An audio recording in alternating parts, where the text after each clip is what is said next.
Good afternoon. How is everybody? Thank you so much for being here today. This is a huge day. My day started at 6 o'clock this morning, so forgive me if I'm a little bit dingy.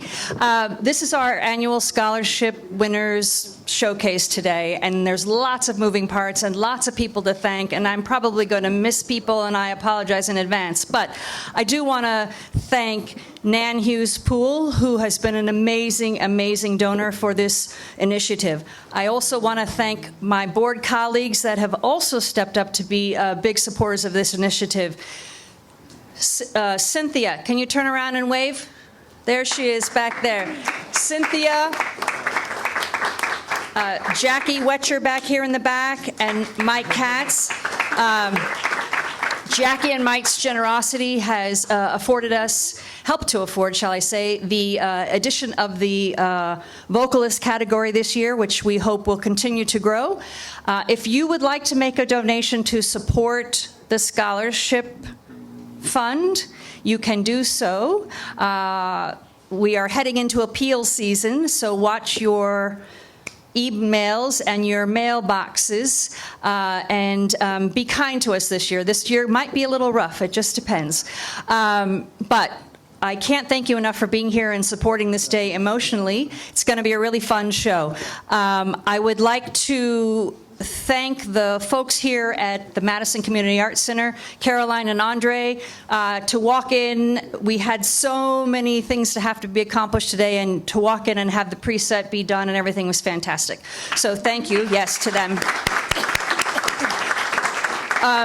Today's lineup is really amazing. All of these professional musicians, I am so blessed and honored to be able to call my friends. We have Don Braden, we have Muriel Bilson, Ted Chubb, all of which are also part of the scholarship winners panel. They do the judging.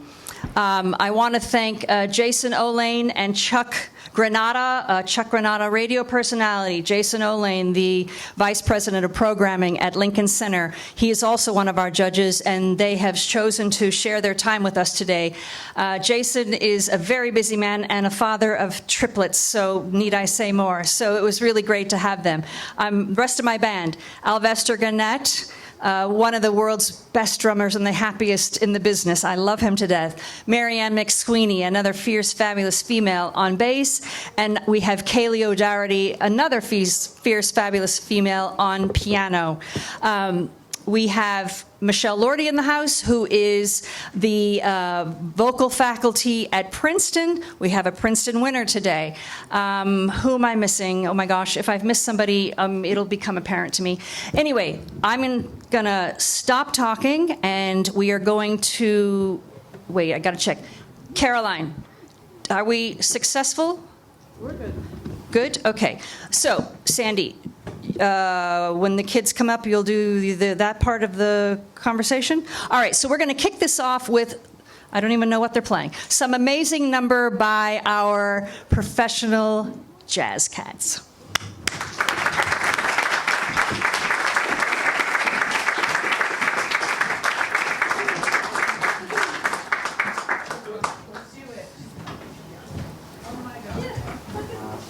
You got a vamper on? Yeah. Oh, we're going to ramp on together.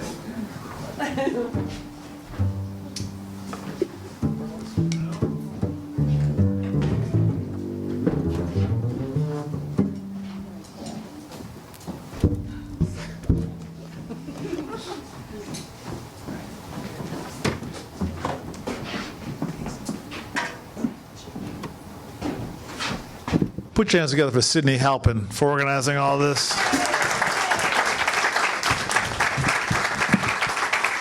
Welcome, one and all. We're glad you're here.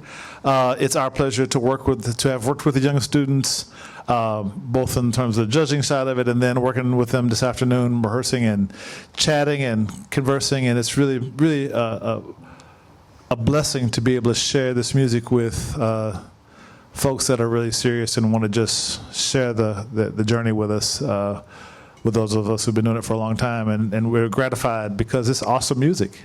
and they're just tremendous for joining the party. And you're also, we appreciate you guys for joining the party too. So we're gonna go with our little journey here, and it's as I tell all my audiences, we're making this music in the moment for you. It can only happen now in this way for you, and it'll be tomorrow's version or next week's version will be a completely different story. So because of you, it'll be what it'll be, and we really appreciate that. We can do that. You guys can share it with us. So thank you for that. We're going to open up with the professional crew here. We're going to play an old standard. There is no greater love. What a great start, right?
Yeah.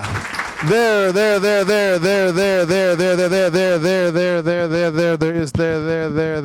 Well, there is no greater love. There we go. There we go. And put your hands together for Mario Bilston. Wrong, Mario Bilston on trombone. Alvesta Garnett on drums. Mary Ann McSweeney on the bass. Kaylee O'Doherty on piano. Ted Shub on trumpet. I'm Don Braden, saxophone. Thank you. So I'm going to introduce you to I think it's our host for the evening, or for the afternoon, or for the day, for the year. Our great friend, how about it for Sandy Josephson?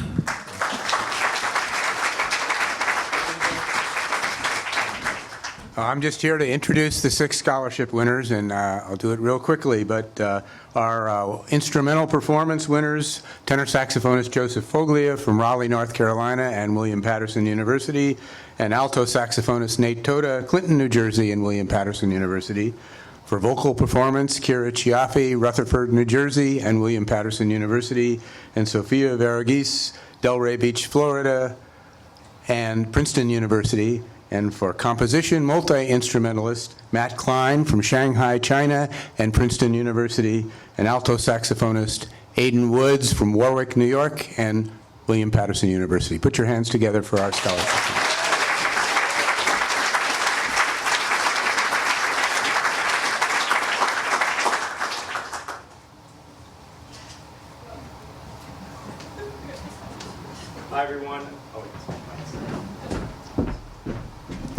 Hello, everyone. My name is Matt Klein. As they just introduced, I'm the winner of the composition category. I'm so excited to be sharing my piece with you guys today. That was part of this scholarship competition.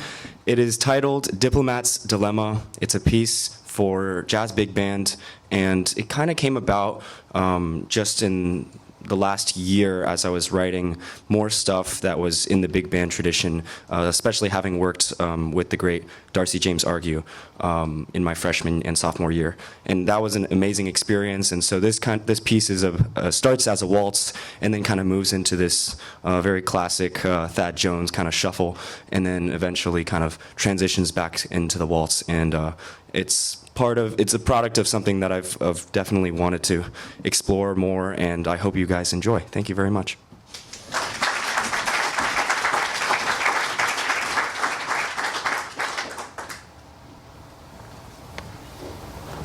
I believe it's going to play out here.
How's everyone feeling so far?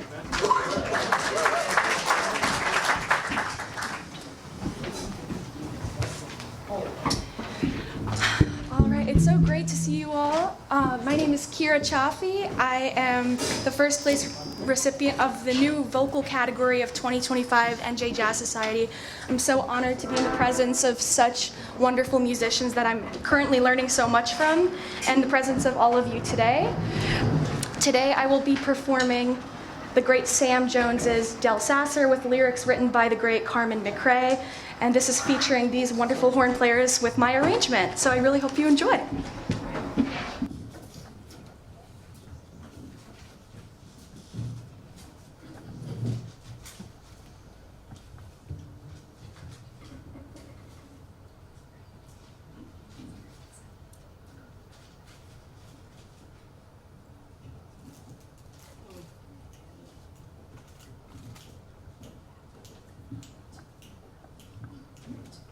I loved you so since that first day.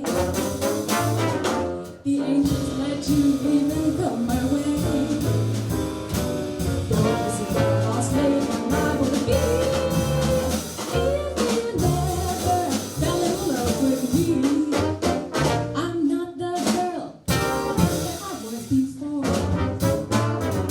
'cause now you own my heart forevermore. Untried sea.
right, hello everybody. Feeling all right. My name is Joseph Folia. I am the winner of the performance category, obviously playing tenor saxophone. I'm inviting my good friend here, Nate Toda, up to play some alto too. We're going to play a composition. This one is allegedly written by Miles Davis. This is a classic bebop head entitled Donna Lee. I'll keep it very brief because I know we're on a time limit here. Little history of this tune. This is a speculative history for anybody who is interested. This tune is allegedly named because Charles Mingus, who was on the scene in New York at the time when Miles wrote this, had two girlfriends, one named Donna, the other named Lee, who would apparently never stop arguing. And so you can kind of hear the the raucous nature of this song is allegedly, again, in tribute to that. So this is written by Miles Davis. This is called Donna Lee, for Donna and Lee. Yeah, I know, right? Yeah. All right, so here we go. So this is Donna Lee. Hope you enjoy. Thank you.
Hi everyone, my name is Sophia Verghese. I'm the second place winner in the vocal competition, and I am a senior at Princeton University.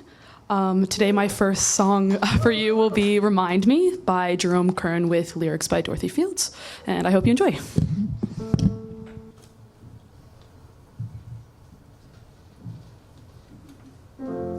Turn off that charm. I'm through with love for a while. I'm through and yet you have a fabulous smile. So if I forget,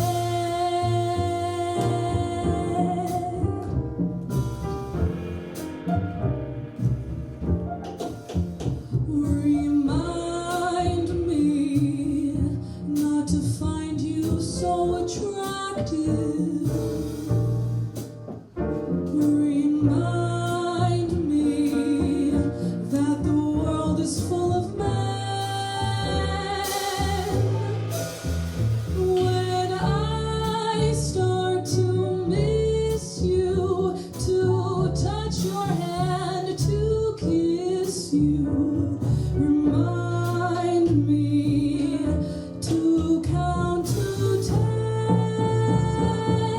I had a feeling when I met you, you'd drive me crazy if I let you, but all my efforts to forget you remind me I'm in love again. I get my heart broken, and I'm certain that I can take you or leave you alone. Then you begin, that begin again, and boom, I give in again. I have a will made of steel, my friend. But when it seems about to bend, remind me not to mention that I love you. Remind me to be sorry that we met.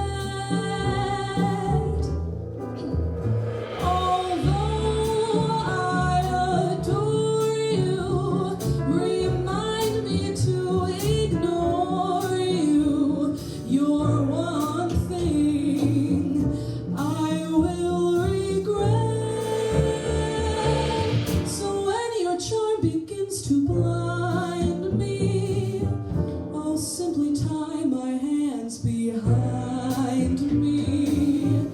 Don't let me kiss you, please remind me. Unless, my darling, you forget.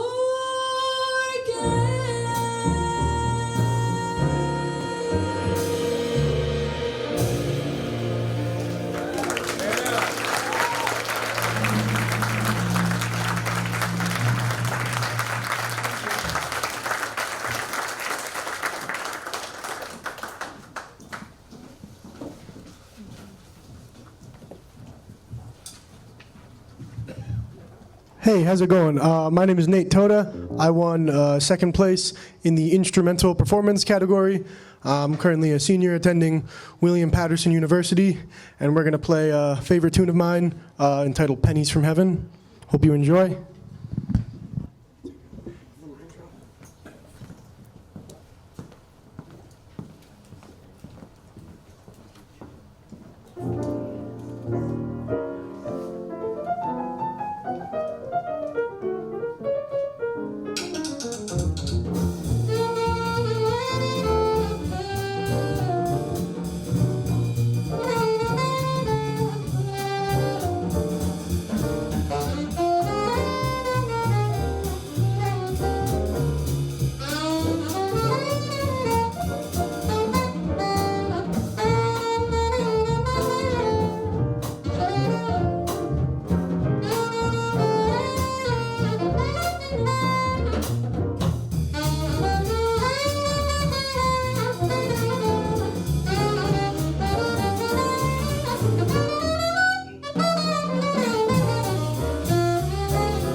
jazz is alive and well and in the next generation of performers. Yes. We're going to take a really, really, really, really quick break. 5 minutes max. If you need the restrooms, they're out here in the hallway. If you need more coffee or soda or water or whatever, please, the more you drink, the less I have to take home, so go for it. And we will be back in 5 minutes for the second half. So thank you so much.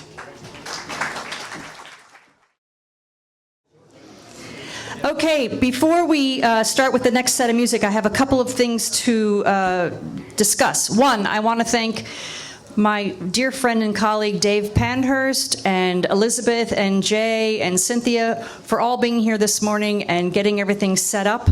Yeah, it's a huge undertaking, so thank you so much. I have fellow board members in the room. If you will raise your hands, then we can acknowledge you. Woo-woo! Thank you so much for all you do for the Jazz Society. If you don't think you're on our e-blast list, there's a place to sign up in the back if you'd like to be kept abreast of what we're doing. And I would also like to thank and raise your hands the family members and friends that are here of the student winners today. I know there's some there, some there. Thank you very, very much. I'm a proud mother, I feel like, or proud stepmother, I guess, for all these kids, because I'm the one that gets all the correspondence from the beginning. So to see them grow from sending in their applications to, actual winners is quite a process. So I feel I'm very excited and proud of them all. Also, if you would like to make a donation to the Jazz Society, njjs.org, and the red button at the top right of the homepage will get you right there. So,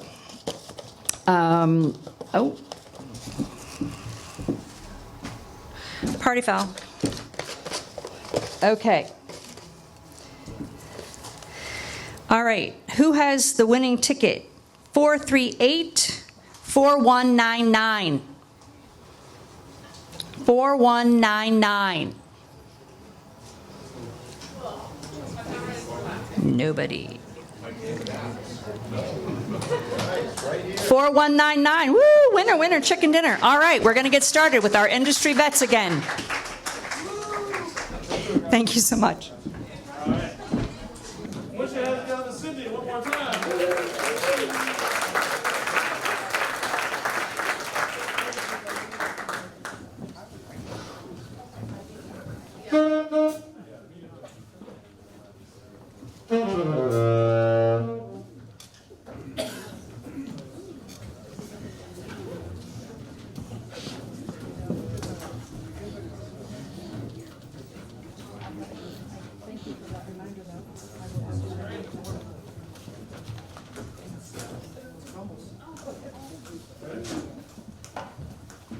We're going to do I mean you, but long as yeah. 1, 2, up.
Yeah.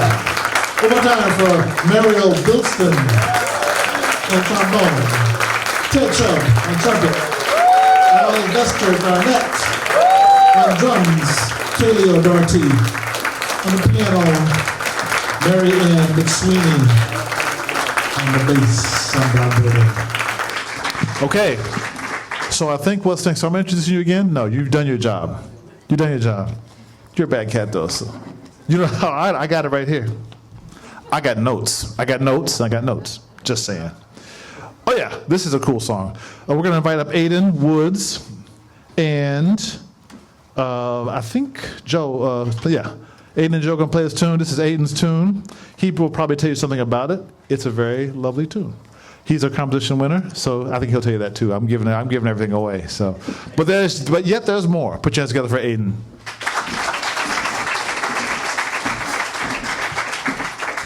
Hello, everyone. Thank you all for being here and listening. I'm Aiden Woods. I am the second place winner in the composition category for this scholarship. And this is a tune I wrote.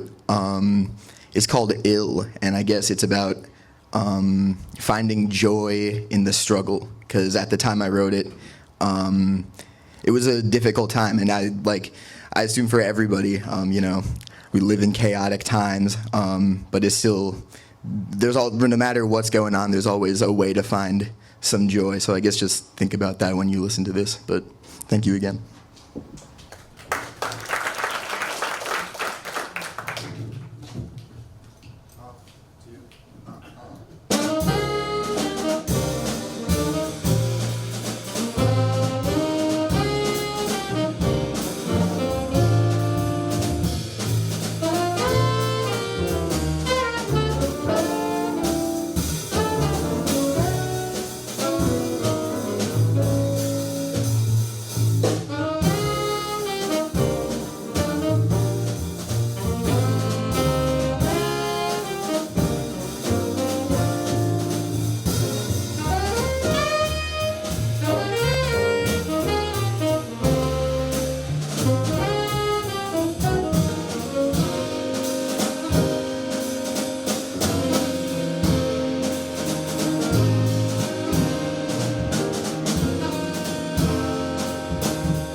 Thank you guys for listening. Thank you so much.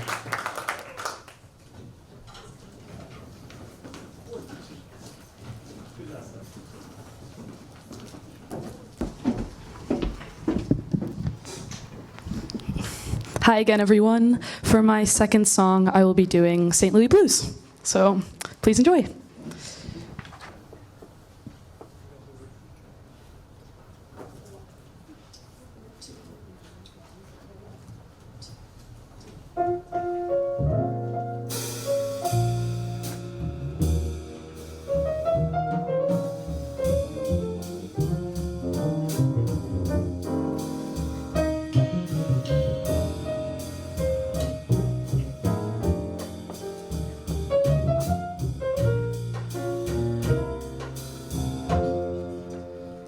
Oh, I hate to see that evening sun go down. Yes, I hate to see that evening sun go down. Just because my baby, he has gone and left this town. Feeling tomorrow, just like I feel today. If I'm feeling tomorrow, just like I feel today. I'm gonna pack my trunk and make my getaway. St. Louis woman with all her diamond rings rolls that man around by her apron strings. If it wasn't for powder and for store-bought hair, the man I love would have gone nowhere, nowhere.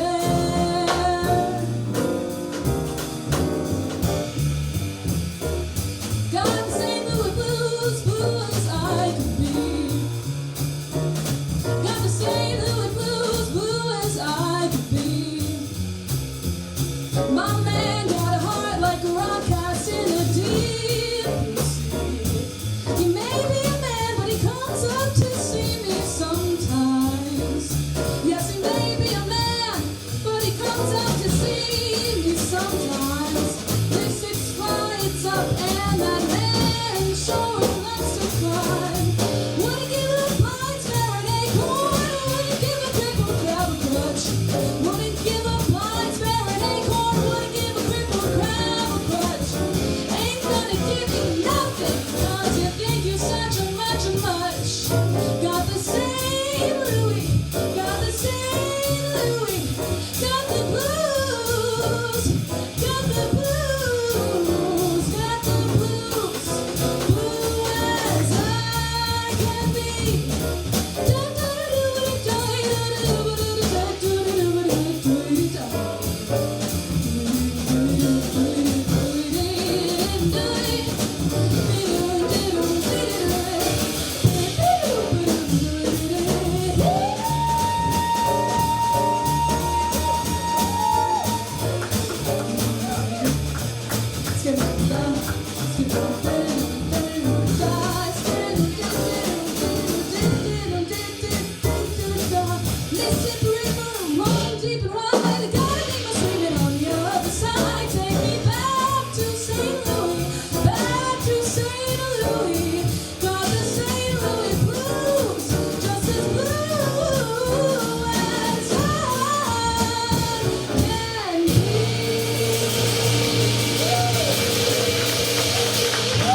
All right, hello again. We're back. We're playing, this is me, Joseph, playing a classic Jerome Kern composition.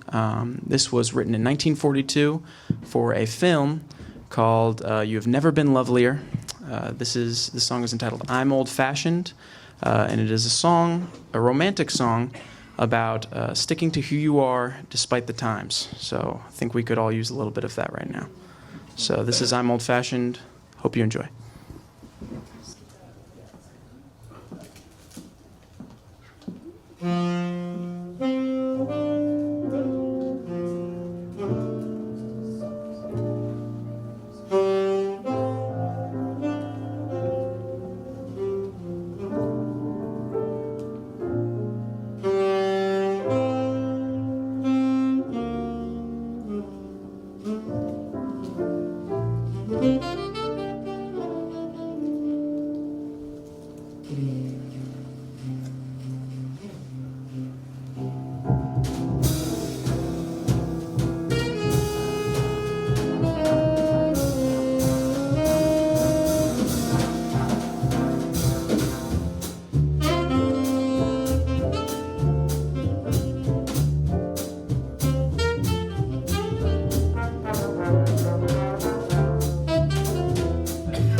Is everyone still doing good?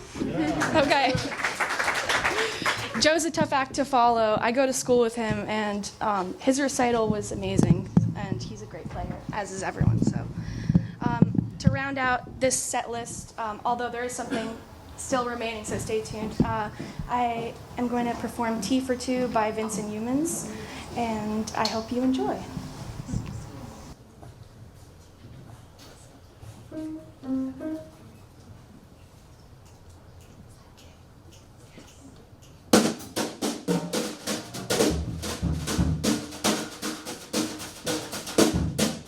Why don't you picture me up on your knee, just tea for two and two for me, me for you and you for me alone.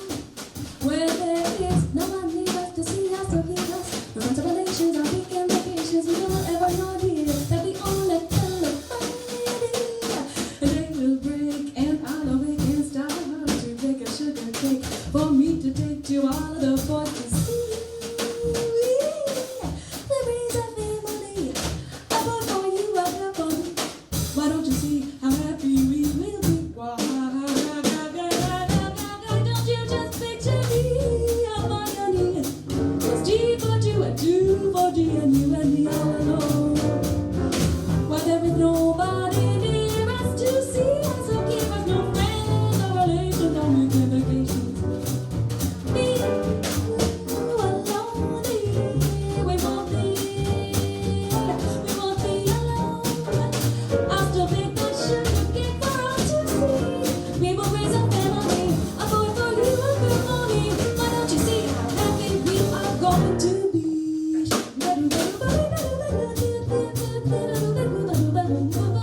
Why don't you just picture me up on your knee?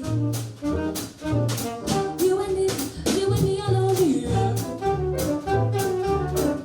Why don't you just make me a sugar cake?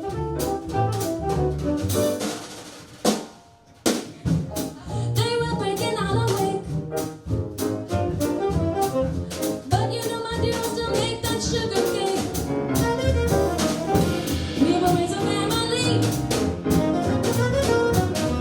Why don't you see how happy we will? Why don't you see how happy we will? Why don't you see how happy we are going to be?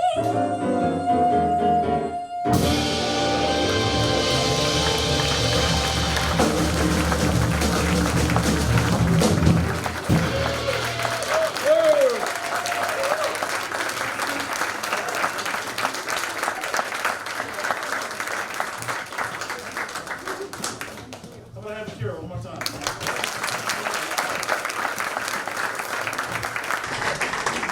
That's just like we were. Don't go away. Don't go away. Just like we rehearsed it. Okay, I think we're down to our last tune. We're gonna invite up all the pros, all the winners, and we have one more. We have time for one more jam. We're cool. We're 440. Where's Sydney? See you there? Yeah. Well, yeah. Make it good. Well, yeah. So we'll watch our tempo. 4 bars, that's all you got. Cutting it down to 2 bars. No. I want to thank everyone again. Thanks, Sydney, for organizing everything. Put your hands together one more time for Sydney helping. We're going to do one more tune for you, and this is a tune that's very straightforward. We did a little Thelonious Monk to open up this set. I Mean You. We're going to do some more Thelonious Monk to close the set, close out the afternoon. Thank you. Put your hands together for all the winners one more time. First and second place, all these guys.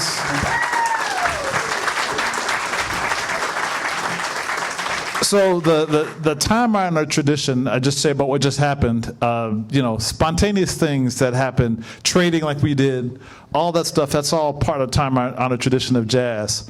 So I want to just acknowledge that I jumped in just to change up the sound of it a little bit because it was ready for the sound change. She just ate it up and jumped all over it. Put your hands one more time together for Kira. That was awesome. And I think we had a really nice moment there, so that's part of it. Part of it is just like, a lot of the great things that we as a species can do come from spontaneity, come from creativity, come from allowing ourselves to embrace the possibility of the unexpected. And I think I find that in school, many times things are really like about the data and about just behaving and staying in line and all that. And that's cool, right? We know what that is. But jazz is not really about that. It's sort of about that. I mean, we had to be organized and whatever. But the idea of creating the moment and letting the moment turn into whatever it turns into, it might blow up. But with experienced players, the likelihood of it really blowing up is pretty small, and the likelihood of something cool and fun happens is much higher. And we got to allow for that every once in a while, right? So I think that was cool. So I just want to acknowledge that bit. So with that said, here we go with another time-honored tradition of jazz, which is the blues. You wouldn't have jazz without the blues, right? You got to have the blues. It's all part of what it is.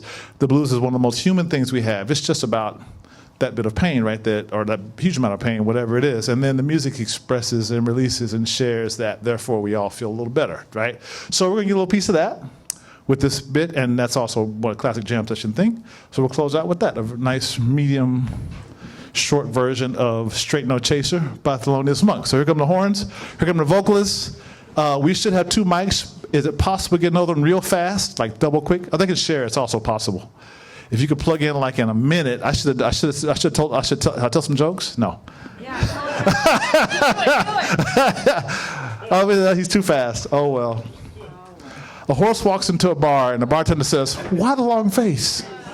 A skeleton walks into a bar and orders a beer and a mop. Boom, boom. Okay. Does it work? Please, no more jokes. Dad jokes. I'm a dad. I can tell dad jokes. All right, here we go. This is here's a straight no chaser. Enjoy, guys. Put your hands together one more time for all these folks. It's awesome. Good job.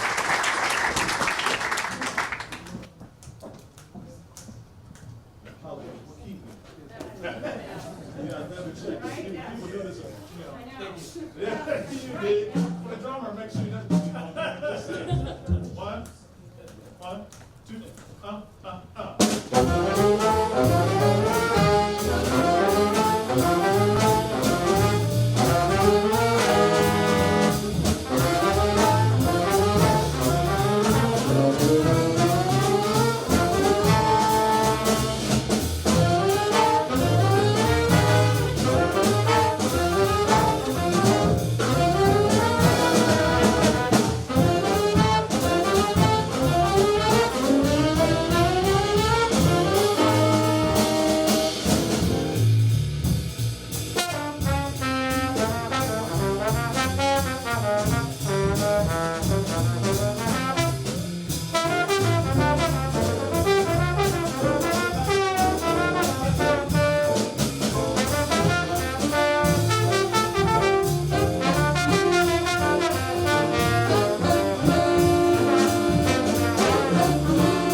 Thank you very much. One more time for all the winners.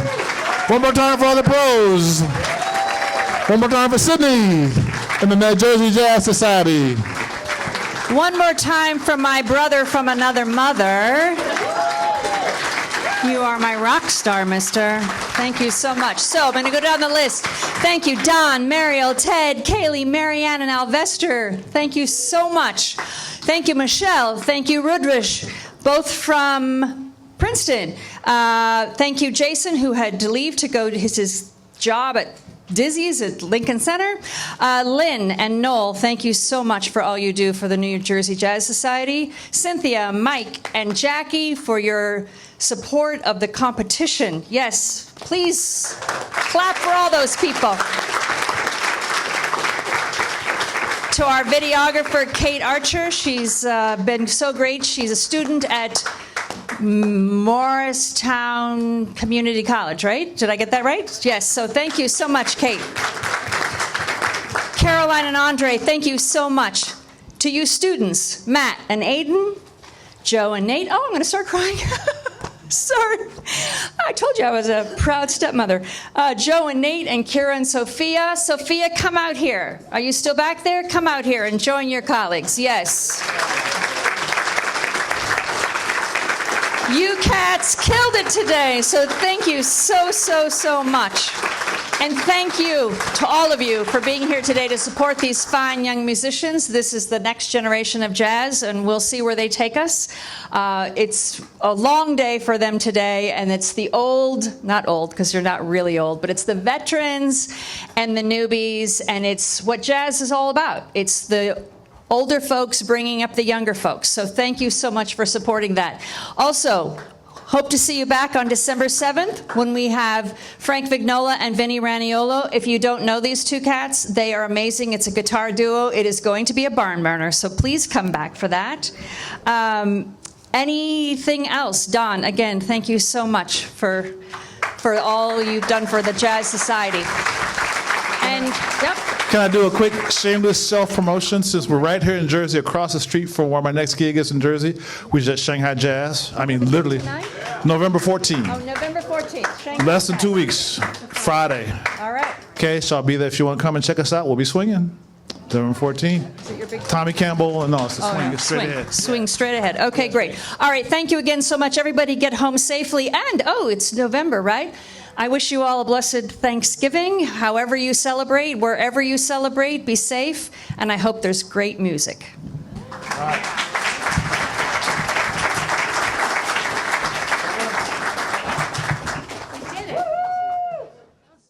Thank you for all of your efforts to be here. For you students, for you student winners that are here, you are in the presence of some of jazz's greatest cats, and I hope that you will let that soak in, and that you've had a chance to at least say hello, or throughout this next hour or so, we're going to find out some interesting things about your fellow folks, and for you students, I hope you did a little Googling, like I encouraged, because it would be a waste to be in the presence of these fine people without having Googled. Before we get started, I want to thank our competition sponsors. Obviously, this doesn't happen without money, and I would like to thank our friends, Nan Hughes Pool, Mike Katz, Jackie Becker, and Cynthia Feckley back here. Cynthia has been a stalwart donor. And I also want to point out that thanks to Mike and Jackie's contribution, we were able to add the vocal competition this year. And I am hopeful that it will continue to grow, as has the instrumental competition and the original composition competition. And my brain just went sideways, and all of a sudden I thought, oh, we might get an original composition as a vocal tune. That could happen. Why not? Okay, so we'll just let the universe know that that's a possibility. So, very good. So, thank you to each and every one of you. And the best thing about this is when I get to say thank you is I get to look around the room and all of you friends in my Rolodex. Today's a big day and it's a lot to ask of you all, and I can't thank you enough. Chuck's flown up from North Carolina. Jason has sandwiched us in between his triplets and work at Dizzy's tonight. Ted has come running from another gig. Alvester's on his way to another gig tonight. And I'm sure there's lots of other things that are on your calendars as well. So again, thank you so much. It's pretty nice to know that you all reside in my friends category on my phone or my computer. So thank you. I love you all very, very much. Make sure. The feeling's mutual. And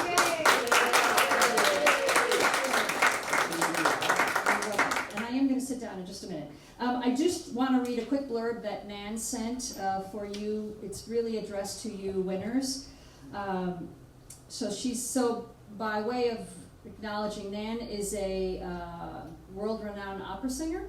So she's been involved and dabbled in musical theater. So she certainly knows her musical roots. She and Don were at college together at Harvard. So can you imagine? Years ago, Nan says to me, "Oh my gosh, I remember this gig I did one time at Harvard, and I sang the song Summertime." And she said it was the most amazing thing. She goes, there was this saxophone player played with me, and she said it was the best time I've ever had with that song. So she starts talking, and the light bulb was going off, and I said, "Nan, what was that saxophone player's name?" And she goes, "Oh, I'm not sure I remember." And I said, "Would it by chance be Don Braden?" And she said, "It is." And I said, "Well, here to tell you that he's still doing it." So that was a funny moment.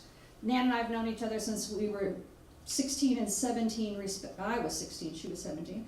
And to have it come full circle, to have now another dear friend that knows all about that, it's pretty great. So anyhow, here's what she sent to you, winners.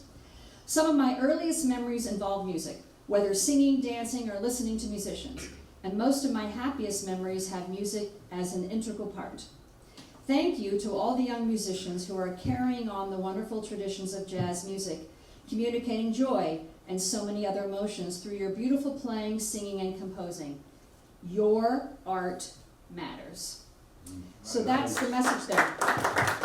And, on one hand, we have the veterans in the room, right? So we have the veterans on our left hand, and we have you youngins on the right. You will go on and become whatever you're going to become, or however you're going to acknowledge your craft. Some of you will absolutely make it a full-time job. Some of you won't, but we will get into that in just a little bit. But again, I also want to point out Joe, your fellow winner. Joe is a three-peat. Joe has won second place in performance, am I right? First place in composition, and first place in performance. So I don't know that we will ever have, I don't know that we're ever going to have another three-peat, but Joe jumped on the competition early on and has been a stalwart participant since. So thank you for that. Thank you. Yes, sir. Yes, sir. Very welcome. You certainly didn't get rich off of us, but I hope you have been able to do some good things with your... Not yet, yes. I hope you've been able to do some good things with the money. I think we're going to just start this by, let's go around the room, and I want you to introduce yourself, and in 2 sentences or less, tell us something about you. Well, I'll give you a little intro, and then you tell us something about yourself that we should know. And I'm going to start with, since you're still eating, I'm going to start with Chuck. Mr. Chuck Renata, author, former Sony exec, Sinatra expert, radio personality. What else? I've done a few things. I was a former police officer. Don't hold that against me. I still Hopefully I want to never know gave how you anyone a went from ticket. police officer to jazz extraordinaire. That's a story. Yeah, my name is Chuck Granata, and I'm a music writer, and I do a radio show at KSDS Jazz 88 in San Diego every week, a Sinatra show. But it's unusual because it's not all Sinatra. I integrate a lot of jazz instrumentals and everything from big band to bebop and modern jazz. So, you know, this is all in my wheelhouse.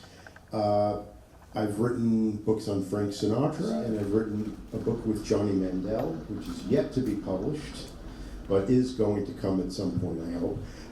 But yeah, I love music, and I love New Jersey jazz, so I've just such incredible talent here. It's my privilege to be sitting with you, for sure. That's great. Thanks, Chuck. Hello, Jason Elaine. I am also privileged to be a part of the panel that helps to identify the music, some of the winners and whatnot. So my day job is at Jazz Lincoln Center, where I'm the head of programming there for the last 14 years. But I've had kind of a life in jazz, starting off as a trumpet player, so I'm a little jealous that Ted's the only one who got the trumpet socks. But So when I bought them, I could only get one pair of them. So I well, he got the right one because he's still playing and crushing it up here and teaching. So briefly, yeah, I also produce records. So I feel like I kind of keep my creative hand in things with doing about 5 records a year or so. So just finished one with Joey Alexander that'll be out on Mack Avenue, and I have one that just came out with Gonzalo Rubalcaba, Chris Potter, Eric Harland, and Larry Grenadier, and have another 3 that are mixing Elio Villafranca right now, and got 2 more that are coming out. So, but mainly it's just trying to support these artists that make this music and programming them in various places. I'm also, and I'm kind of trying to keep it on the down low, but I'm also now booking the Monterey Jazz Festival. So there's that too. And now I'm going to hand it off Wait, you're going to hand it back to me for a to second. you. Yep. Okay, so this is the first time we've had all 4 of our esteemed judges in the room at the same time. So I'm going to say an extra special thank you to Jason, to Ted, to Muriel, and to Don, who I have begged and pleaded and bartered with for the past, 4 or 5 times, 4 years at this. And by the way, I hate to put you on the spot, but are you in for another year? Sure. Yeah. Sure. Ted, are you in? No. Yeah? Okay, good. Thank you so much. And really, I don't. It's the socks. Put it over. Oh, yes. Okay. So, I want some socks. well, you didn't open your bag, did you? No, not yet. You might have. I might have just made your wish come true. You might have made me. Might have just made your wish I come mentioned true. sacks on my feet. Sacks on your feet. So what you winners don't know is, well, maybe you do know, but it really, really is a blind competition. You all send me your materials, and I code them and sort them, and then I distribute them. So these cats really don't know who you are. And that's why Joe being a three-peat is really, none of the judges said, hey, is this the kid that was in it last year or whatever? So it really is very blind. And these guys, do such an awesome job for me. And I do have to send out a few emails and say, come on, we got to get there, because we have to be able to announce it so that Sandy can do his job and everything else. But you guys really are amazing, and I can't thank you enough. And plus, when I threw the extra category into you guys this year for vocal performance, that was a little extra. And this year we can only hope for 26 that there's more applicants, so y'all might have to start a week earlier. Just saying. OMG. Just saying. I also, before we continue, I just want to acknowledge my fellow Jazz Society colleagues. James Panzula. James has been a part of the scholarship awarding program initiative for how many years, James? 15? Twice as long or more, yes, 15 years. We had a different format at one point, and then we went to this competition format. Anyway, but James is an amazing support and sponsor for young musicians. Maybe you see him around town, he does a lot of stuff. He's going to run out of here in a bit and go do his other help and job in Jersey City. Is that where you're going tonight? So big supporter of young talent, and as well in New Brunswick, correct? Sandy Josephson is our Jersey Jazz editor, and Sandy does all the publicity and PR for us, and all that great stuff. Sandy, how many years have you been with us? With the Jazz Society? Mm-hmm. Probably around 2010, no, earlier, about 2008, I guess. Okay, 2008. Thank you for all you do for us. Yeah. So, just to get the magazine out, it's a lot, but then he gets all the publicity stuff out too. So that's all fantastic. I think I haven't missed anybody now. I can just be quiet for a little bit. All right, I'm going to send it back now. Thank you. So the class of 2012 at William Patterson, 2013 jazz studies students, I got to know, they got me started going around. They said, we need places to play. So there were open jams, there were a couple, and we just expanded them. And it started out as just a hobby, and then I saw the need, and so now it's become like a sponsorship and fundraising. So the Brush Culture on Monday nights, and Brightside Tavern on Monday, Moore's Lounge in Jersey City every Friday and Sunday. We have open jams where the older players meet with you guys, with the younger players, and hopefully as a paying gig once in a while. And I learned that that becomes actually a classroom. And what did I miss? The Tavern on George in New Brunswick, we have an emerging artist jam every Tuesday. We're working on Wednesday right now. And that's it. It's a labor of love. I'll see you around.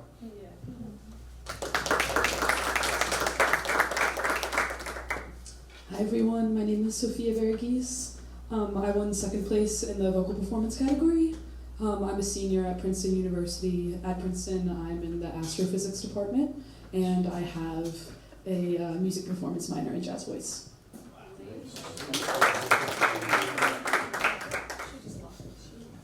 I know, it's hard to pass up astrophysicist. My name is Kaylee O'Doherty. Nice to meet all of you. I'm a jazz pianist, composer, band leader, educator, and I am originally from Portland, Oregon, but I've lived in the New York City area for like 15-ish years, and before that I went to Berkeley and Boston. I have 3 albums. My latest album is the music of the great Lil Hardin Armstrong, pianist, composer, and vocalist, and it's a project honoring her music, which we premiered back in 2018 at Dizzy's. Thank you, Jason. And I have another album coming out next year that's going to be a suite that I wrote for my mom. And just grateful to be here. Nice to see all of you. Hi, my name is Noel Cohen, and I'm not quite sure what I'm doing here, but it's a pleasure.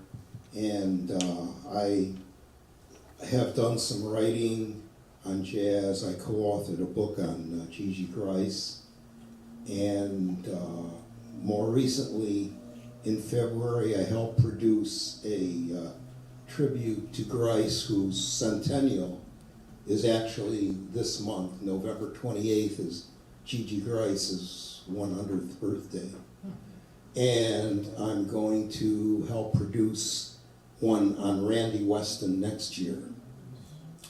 So I also manage some websites. I help Lynn Mueller with the artfarmer.org. So that's about what I'm into. And congratulations to all the competition winners.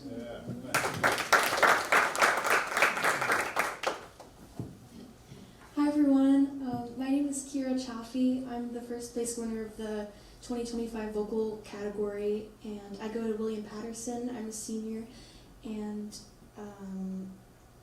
there another thing I have to say? I just got stage. What do you know about you? Oh, as of right now, I play in the tri-state area in various trio and quartet formations, but most recently I've developed an 8-piece jazz group called the Kira Chaffee Octet. So we play in New York every once in a while. We have a show coming up. So that's Where? at New Blue Classic on December 6th. So it should be a fun holiday show, and I'm just very honored to be here, and thanks for having me. Hi everybody, Marianne McSweeney. I like quarter notes. Yeah, thank you. I don't know what to say. I'm really happy to be here again, and congratulations to the winners. And it's such a special group. I feel like jazz has changed my life for the better. And I have about 4 different projects.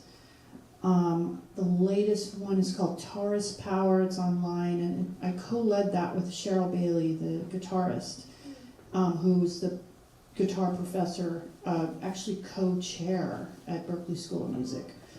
And Juried is our guest artist on that.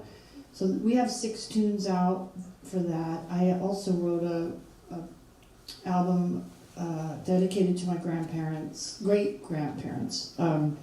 It's an album of fado music, some covers, and then my own take on the Portuguese style of music. So that's something I'm doing, and gonna be hopefully putting out a second album of that kind of music. And a lot of it is based off this singer, Amalia Rodriguez, who is the Fadiche, major singer in Portugal. But there's many other amazing singers. So I'm just doing a lot of research right now. And what else? I don't know. I sub on 5 different Broadway shows, so I'm kind of exhausted. So I'm on call for that. Yeah, thank you. My name is Aiden Woods. I'm the 2nd place winner in the composition category. I'm an alto saxophonist, composer, trying to be a band leader. There's less gigs to go around, or not as many gigs as I would like to go around, but I'm trying to book as much stuff as possible, playing my own compositions or just playing the music of just the great composers of the jazz canon, and I'm grateful to be here with all of you and grateful to be playing. Thanks so much. My name is Ted Chubb. I'm a trumpet player, composer, band leader. I'm also an educator. I am the trumpet professor at Princeton University, and I was a director and vice president of Jazz House Kids for 14 years prior to that. Recently, I have started a new venture where I purchased a loft in Jersey City that I live in, and I curate concerts at my loft once a month, where I call it an active live, work, present space. And it was originally a statue maker's workshop from 1910, and it's been a continuous art-filled building for the last 130 years, I think, 120 years now. And so we've produced now over 50 concerts in that space, and it's a place where I'm trying to make sure that voices of younger and interesting artists and well-known artists all can come together to the community at a very low cost, as we don't charge tickets. It's only for suggested donations.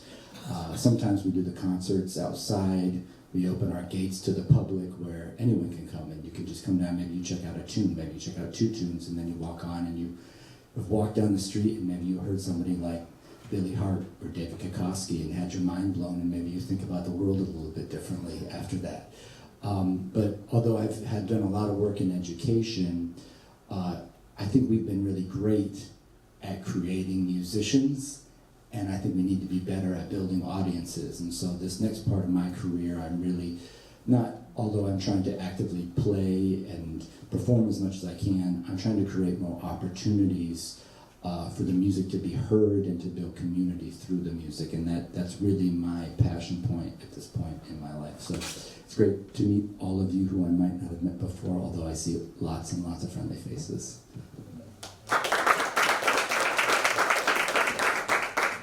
Hi everyone, my name is Matt. I am a composer and I also play trumpet. I am a junior at Princeton. I'm the winner of the composition category. And what else am I supposed to say? Oh yeah, I'm studying public and international affairs, and I'm getting a minor in orchestral conducting. But I've always really enjoyed playing jazz. I grew up, I guess this is the thing that's a little something to note, is that I grew up most of my life in Shanghai, which actually has a huge jazz scene, and it's pretty amazing how they've kept up the legacy of the swing bands of the 30s and 40s over there, and so I'm really immensely grateful to be here.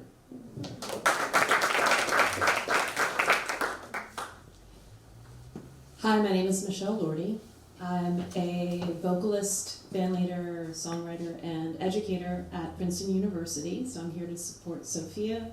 I run the jazz vocal ensemble there and teach studio lessons. It's so great to be part of this day. Thank you so much, Sydney, for making this all happen. Something about me, I really believe in, like Ted said, the community building part of jazz. I ran a jazz session outside of Philadelphia. I should say I'm from Philadelphia and really lucky to be part of an amazing history there, where I got to study with some really, some maestros of jazz. I'm very fortunate to work with Houston Person. I'll be performing with him this fall in New York.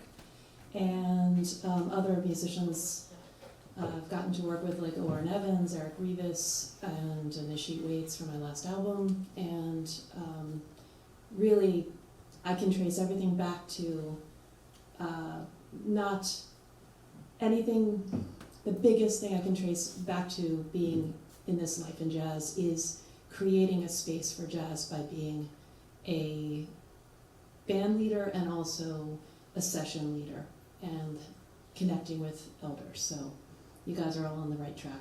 Thanks.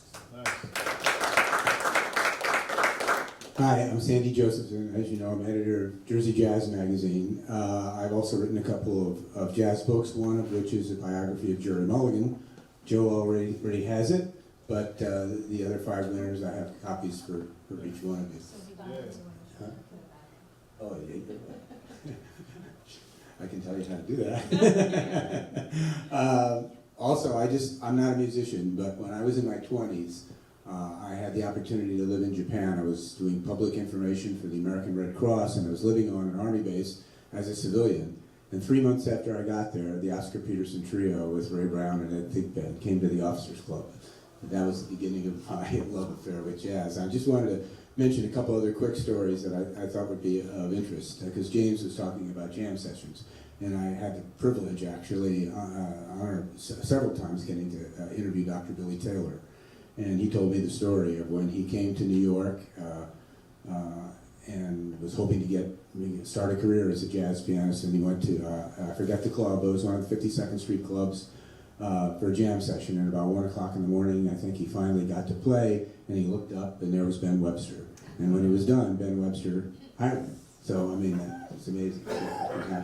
And then the last one, since there are two alto saxophonists here, one of the most memorable concerts I ever attended, I believe it was in 1974. It was tribute to Charlie Parker. It was a big band. The big band had 3 alto saxophonists, Sonny Stitt, Phil Woods, and Charles McPherson. And that was incredible. And I've been lucky enough to interview both Phil Woods and Charles McPherson. So that was a great night. So congratulations to all.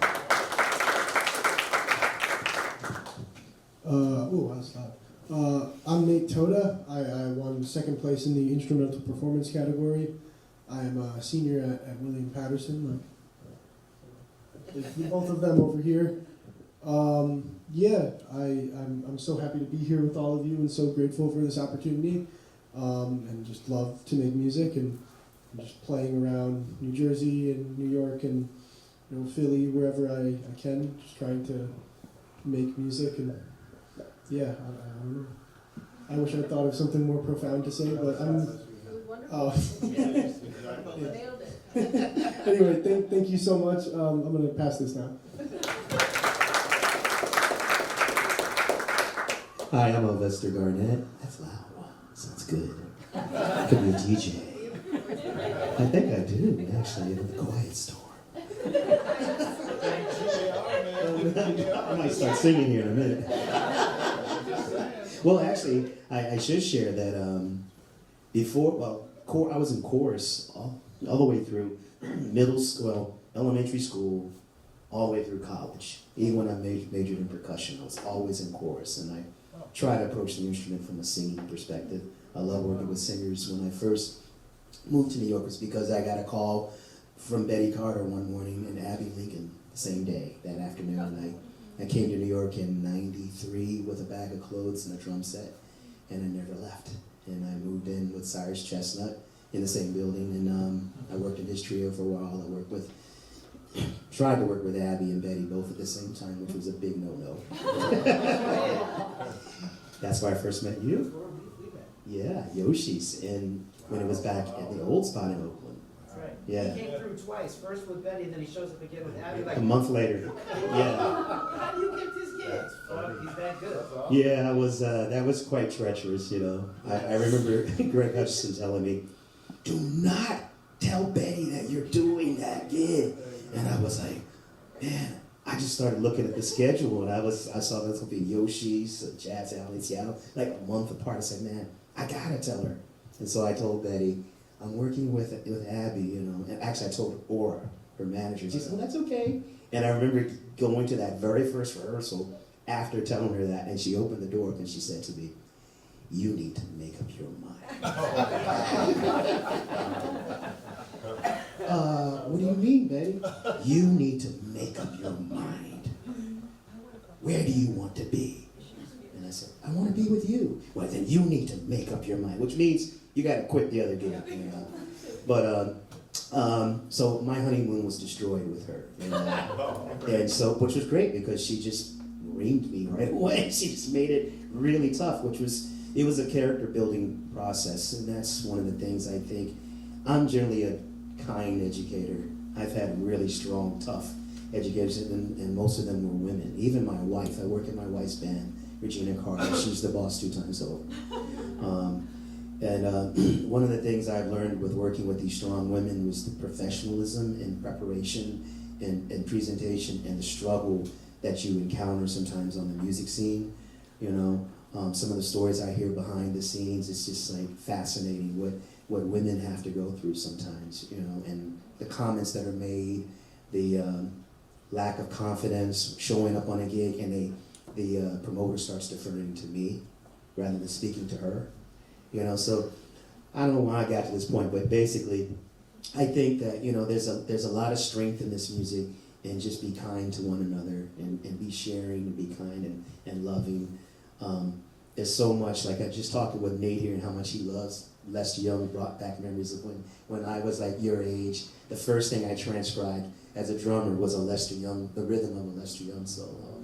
And that meant a lot to me, like to hear you talking about Lester Young, and that's like just seeing all of you guys come in here, all the winners, and how professional you are, and room for improvement in certain areas. So we'll talk about that. But there's so much professionalism and love for the music and caring for the music that's really reassuring. So I really appreciate you all. Thank you so much. Thank you, and thank you to all the winners, and thank you to New Jersey Jazz Society and Sydney for your insight to develop this program for the students. When I think back maybe 20 years, what was New Jersey Jazz Society all about? Cocktail parties. Cocktail parties, what people, and just, yeah. And thank God now that's all changed, and it's such a delight to be here as part of that. Anyway, I'm Lynn Mueller, and I produce jazz events in Metuchen, New Jersey. So I'm not a musician per se, I hire musicians. Thank you. So we have basically one event a month. And we also have the Jazz Festival, the Middlesex County Jazz Festival, which is in Woodbridge, New Brunswick, Metuchen, and Carteret. Thank you. Okay, thank you. So, yeah. Not Edison anymore, right? Okay. So, yeah, thanks.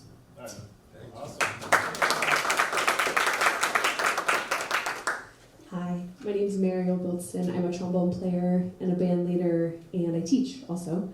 I'm originally from California, but now live in New York for the last 13 years, and have been kind of adopted by the New Jersey scene, which I feel very grateful for. Lynn hired my septet to play at the Middlesex County Jazz Festival, and Sandy has written about us a few times. Play here. You helped me play here. Anyway, I've had a lot of support from the New Jersey scene, so I'm very grateful to all of you for taking me under your wing. And gosh, what else to say? Congratulations to all the winners. It's really a treat to hear you. It was a treat to hear you in my earpods as I was walking around listening to all of you, and that was a lot of fun. But to hear you in person is an even more special thing. So thanks for sharing your wisdom with us also. I think this is a really fun opportunity to share all together the thing. I'm curious about the things that you're thinking about and dreaming about for the future, and vice versa. So that's the stuff that I'm excited about. As a band leader, that's my favorite thing to do. I play in a lot of different groups, but leading my band, I have a septet, and that's been a lot of fun. And I've had the opportunity to play all over the world, so it's been really a dream come true, and not something that I could have imagined. Even when I was maybe in college, it was hard to see how this would all work out, but I've been very grateful for my mentors and peers for making it possible. So thanks, y'all. My name is Joseph Folia. I am a tenor saxophonist, I would say educator, and band leader as well. And I am tremendously grateful to be here for the third time. As Sydney mentioned, each time getting to talk with and meet all of you, and to see so many familiar faces really is a tremendous blessing. So yeah, something about me is I graduated from William Patterson in the spring.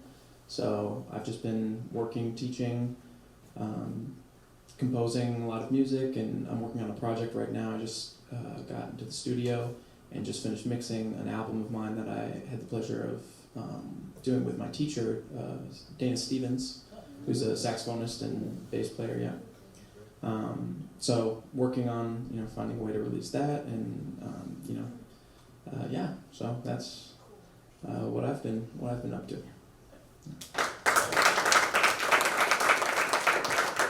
Okay, WDON. Thank you, everyone. It's totally inspiring to hear from you all and to feel this community, to use Ted's very apt word there. The best part about this music is, to me, is community and the history of the communities.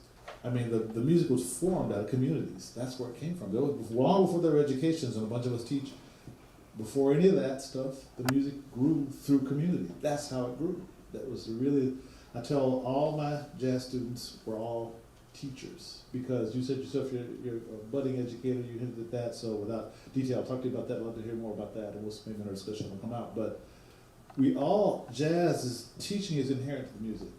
Has to be, because before there were, even before Jazz In, right, which is the John Lewis thing, before the Tristano, before Gunther Schuller, before all that, was a community of jazz, and how it, Louis Armstrong, Little Hardin Armstrong, that's how the music formed, and it got profoundly amazing right through the 50s before anything.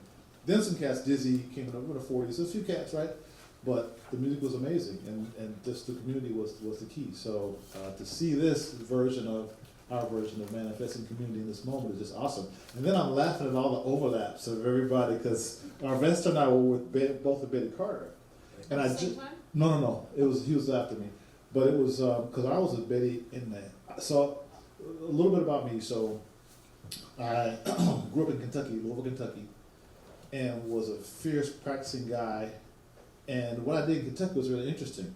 I didn't know what jazz was. I learned to play from the radio. I just turned the radio on and just found some notes. And then I got in school band first and played band music. Then the radio was where I got into improvisation before I knew what it was. Then my band director, who saw how the fire that was burning in me, recognized it and said, go talk to Jamie Abersole right across the river in New Albany. So I called Jamie on the phone and said, Mr. Abersole, can I take some lessons with you? He said, well, I'm too busy to take you on myself, but go to Mike Tracy, who just retired as the director of jazz at the University of Louisville for like 30, 40 years.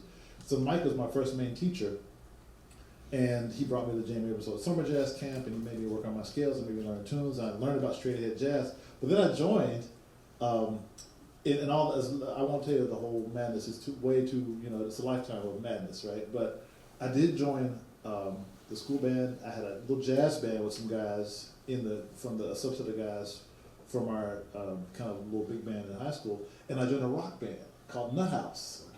And there's a picture, it's been floating around. That's not floating around really, it's not like it's, but some colleague of mine found it, and it's us, me 15-year-olds with an afro and all that. It's really cool. It's really cool to see those guys, because those guys, I learned so much from them about music in general, and it's community, right? So it wasn't even about style, it's more about the community of musicians. So, but the overlap. So Kaylee teaches with us at Litchfield. Mariana's been at Litchfield. There's another couple of bodies. We were in Betty Carter, so I was in Betty Carter when I got to New York. So I went to Harvard University as an undergraduate, took a year off. Fun fact, I'm in 40 years off now. My first year off, I ran to Philip and Winard Harper, who was with Betty Carter before Alvester. And so they plugged me into her, and guess what? I got my share of, the tough love. The baptism. But it was, man, working with singers and strong women, profound lesson. And Betty was just the best. She was awesome. So, anyway, what I really want to say, besides congratulations again to all the winners, and thank you all for being here, is what I really want to say is my career works partly because of the community, because of the masters who have helped me, like Betty, and then I was in Winton's band, as Jason, so that's Jason's colleague, of course, nowadays, and I replaced Branford. When Branford left to join Sting, I was the next tenor player. So this is early 96, and I was 22. I was a baby, right? So right after Betty, my first gig with Betty at Fat Tuesdays, guess who's in the audience? Wynton Marsalis. Come to see her. And that's partly how I got the gig. And guess what? At that time, I had my big Coke bottle glasses on, which I didn't want to wear during the gig. I took them off and put them on the stand because we weren't reading music. Just Betty, we were doing our thing. We had everything memorized and whatever. Took my glasses off. I couldn't see nothing. I couldn't tell who was in the audience. I was just playing, and we were into it. Me and Philip Harper next to each other, and Betty doing her incredible thing. And we were just in Fat Tuesdays. You remember that club? It's a classic joint. Put my glasses on. OMG, with myself right there. So what I want to say, and it might come out in further discussion, but I just want to put it out there now. The reason I got the gig with Wynton Marsalis was two reasons. I think number one was energetic, because when I was at Harvard, I used to plug into the sound system there and jam to Wynton Marsalis albums. I wanted to be Wynton when I was a kid, and I energized playing with him. So when I took my year off, I was an engineering guy, and hardcore. I was a serious and pretty decent computer programmer. I actually worked in software until '95. From the time I left Harvard in '84 to '95, thinking I'd go back, I kept working professionally. I kept the computer thing going, but music was in my heart. So maybe that's one lesson in the song. Just keep that flame fanned, because it's really important. Even if, like Sydney said, we'll be doing different things. This software, even while I was doing all these other gigs I did, which were a lot, I had a computer thing on the side thing, and I go back to Harvard. And by the way, another side fun fact, there's too many, and I try to keep it short. At Harvard was the son of John Lewis. Class of 86, I'm class of 85. Sasha Lewis, the son of the great John Lewis, MJQ, sat right next to me in the Harvard Jazz Band, playing alto saxophone. He was the one who took me to New York, and I hung out with his dad, and his dad gave me my first apartment when I took my year off. When Sasha invited me to New York, oh my God, why did he do that? Because then I was bit. I got bit by it. I wanted to be Wynton Marsalis anyway. Then I went to New York, it was over. So I said, Harvard, well, I told my dad, I said, Dad, I'm going to take a year off from school and go to New York. He said, well, I won't say all the things he said to me. But suffice it to say, he told me later, he said, I tried to talk you out of it, you wouldn't budge. And that's when I said, okay, this kid's gonna be all right. So he knew from my determination to go, I knew what I was doing. But the energy of wanting to be with Winton, and that energy replicated itself and manifested in different ways. And that's what I want the young people to really, and our Vester and you know, everyone here, everyone here, Marianne, you've all, those who've been playing for a while, Kaylee, have been through this. You want to play with somebody, you want to make something happen, you energize, you put it to the universe, consciously and unconsciously. So I got to New York, guess what I did? I went to my house, I'd just been on the cover of Newsweek magazine, just to say at what level. I called him on the phone. I got his number. I said, Mr. Marsalis, my name is Don Braden. I want to play with you. Bold. That was bold. And what did he say? He said, okay. And he had time. He talked to me for and I prepared for the conversation. So preparation, someone said preparation. I prepared for the conversation. I knew all the records, all the soul. I knew everything. So not everything, but I knew a lot. So we had an intelligent conversation based on, even I didn't really know anything really about music, but I studied him, and I knew about what I knew at 22 or something. And I thought I was 21 when I called him. But he remembered that. That was part of what, that energy, that determination, that energy manifests itself in a little bit of courage in that moment. Just call him on the phone, just pick the phone, just do it. So that's my message to you is energize and just take action. Because that action, that was the key. Because once I would join Winton's band, I was out there. My dad saw me on TV on the David Brenner show.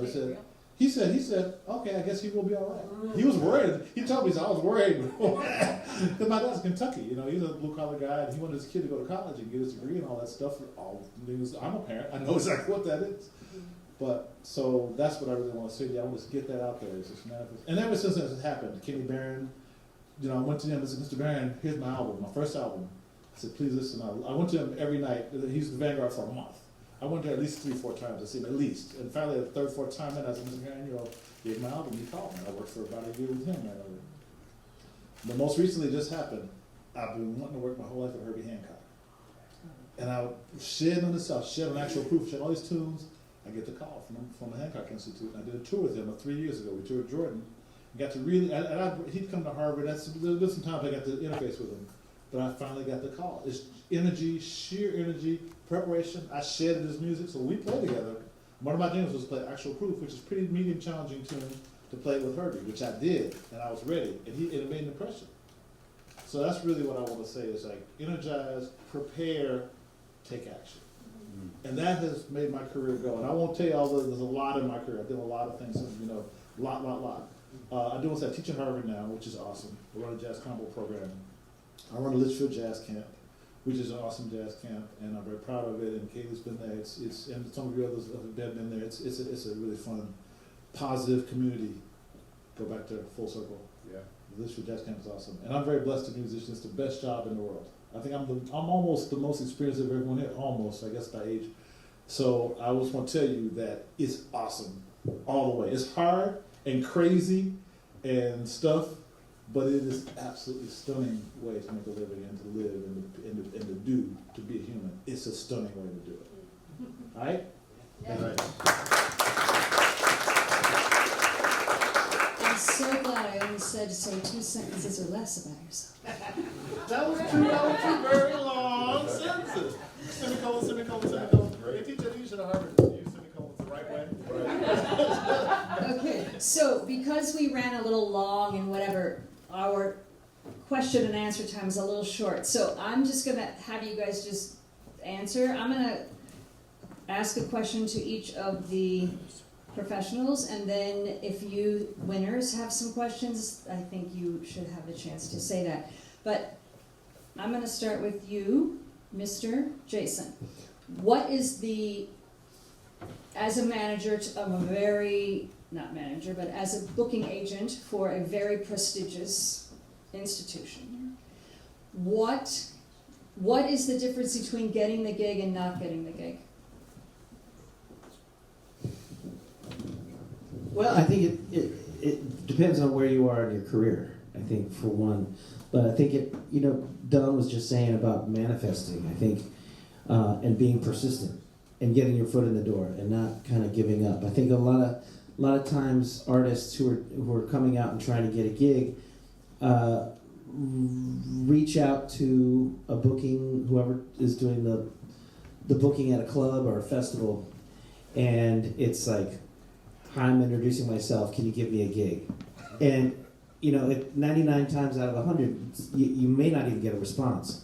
And so you have to be persistent coming back with positivity and being in the face of rejection or in the face of just not being ignored, as being able to come back and have something to share. So I encourage, people that are coming up to try to start a relationship with somebody before you ask them for something, because you wouldn't just ask somebody for something without knowing them. So, hey, first of all, do research into the club or the festival that you're looking at. Who plays there already? What kind of music? Do you know people who have played there?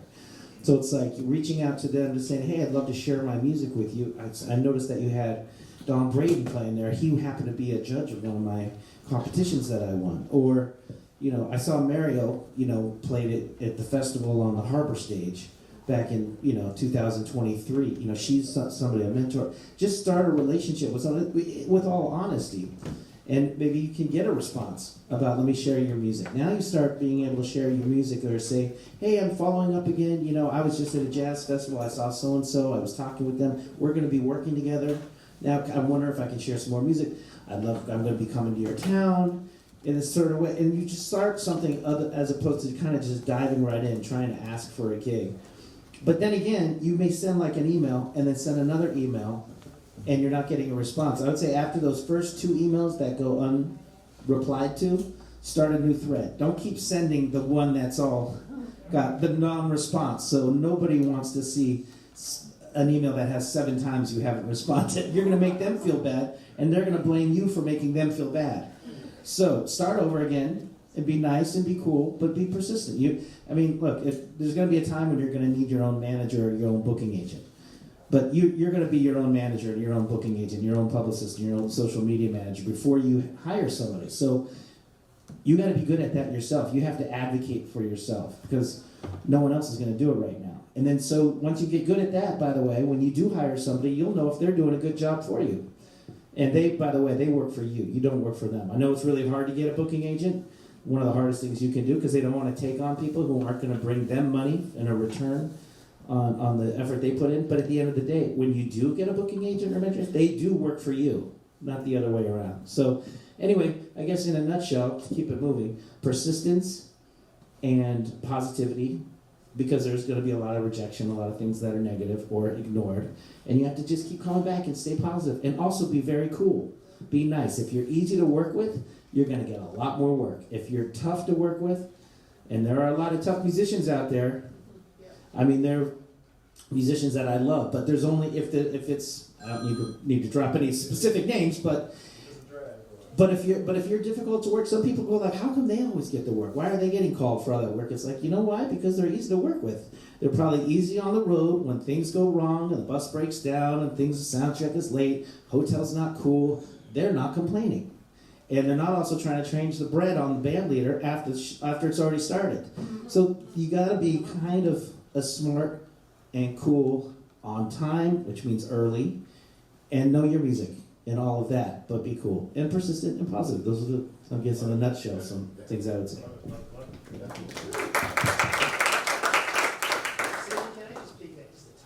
Yeah, can you just... And when you are not responded to, don't go to social media to vent on that, because you just block your blessings. Because it might have been a situation where the next step would have gotten you that positive result, but now you've gone up and you put someone on blast. It's like, we all have a cross to bear. There's things in life that will not be fair, but if you seem bitter, then people don't want to be around you. That's just sad. So since you're already speaking, and I had made a note, talk to us about rooms for improvement. You made a comment in your address. With the fonts, we need an over 50 font. Oh, amen. Only, I say this because sometimes like the little notes on the charts are so tiny, it's really hard to see. I carry in my stick bag 2 pencils, a highlighter, like I'm very meticulous because I don't want to mess up anybody's music, so I make little notes. I'm like one of those people that, when you read a book, you write notes in the margin. That's how I am with my music. Kira, you reached out to us. Kira, right? That's your name? Yeah. You reached out to us on I think WhatsApp or Instagram or something. That was awesome. Like, talk about persistence and engagement. That was really great. That's so professional, because you reached out and said, oh, this is the chart. You sent us like a PDF, and then you said it's this format, and I was like, well, for me as a drummer, like I love that you. I'm sorry, your name again, please. Sophia. I love all of that information. The more, the merrier. But it makes the chart really long. And so the issue that I have as a drummer is oftentimes I'm playing with both limbs, you know, so flipping pages is tough. Oftentimes in a club situation, the drums are like in the back. We might be up against the wall in some clubs. We don't have the space to put up 2 music stands. I have a little thing that I got off of Amazon to help me put my music on. But if there's a way that you can condense things, one of the things like I see like in big band writing is that you will have your indicated hits. You might see your bass part, and then above it, just on top of the staff, not in a complete other staff, it's just specific rhythms that you want the drummer to be aware of. Like maybe this is a melodic fragment. These are the sax soli or something, like certain segments. So think about condensing your stuff so that it can be smaller. That's going to give you more success, because you want to be able to present the stuff to the musicians even without a rehearsal for them to succeed. Like, we had time to talk through things. Also, come with your, like, even if you had to write it in pencil, like you were giving us notes about, let's do this, let's do that. Like, were these things you already had in mind? Yes. Just write it on the chart. You don't have to, because it's like, we took a lot of time rehearsing with you. Great stuff, a great arrangement, but we spent so much time getting your information because you had to relay it to us via, orally. So just write that stuff on the chart, even if it's by hand. It's going to make things go faster. And I think that's what I wanted to just share about it. I think we want success. We want our musicians to feel comfortable. I like that charts were arranged and the phrases made sense. Like, thank goodness it wasn't like 3 bars here and then 5 bars there. Like, I think in a very visual symmetry kind of situation where it's like, I want to see the phrases. Like, if I see a 3-bar phrase on a page and it's written that way, I'm starting to think, oh, maybe this is a 3-bar phrase. Some people will write that. Like Andy Farber, he teaches at Juilliard. He writes wonderful charts like that. Every time I play a big band chart with him, it's just so easy. Because you'll all be a 4-bar phrase, 8-bar phrase, and all of a sudden you see that 5-bar phrase, that means something. Right. So that's the kind of things. Like, think visually too, and make it look pretty. And yes, please, larger written font. Let's say it's really tough. Some of those things are so tiny, and that's all. That's good for you. That's good. Yeah. I'm going to piggyback off that too, which is just why that matters, is that it is very rare economically that we get rehearsal time. This was a special thing that we got here. I mean, the hourly rate drops when we add rehearsal and all these things. So there's just well, it's just the logistical reality of the clarity is so that you can get the most bang for your buck with everyone's time. So it's even, I think someone had like some chord changes that were wrong in their chart. Was that you?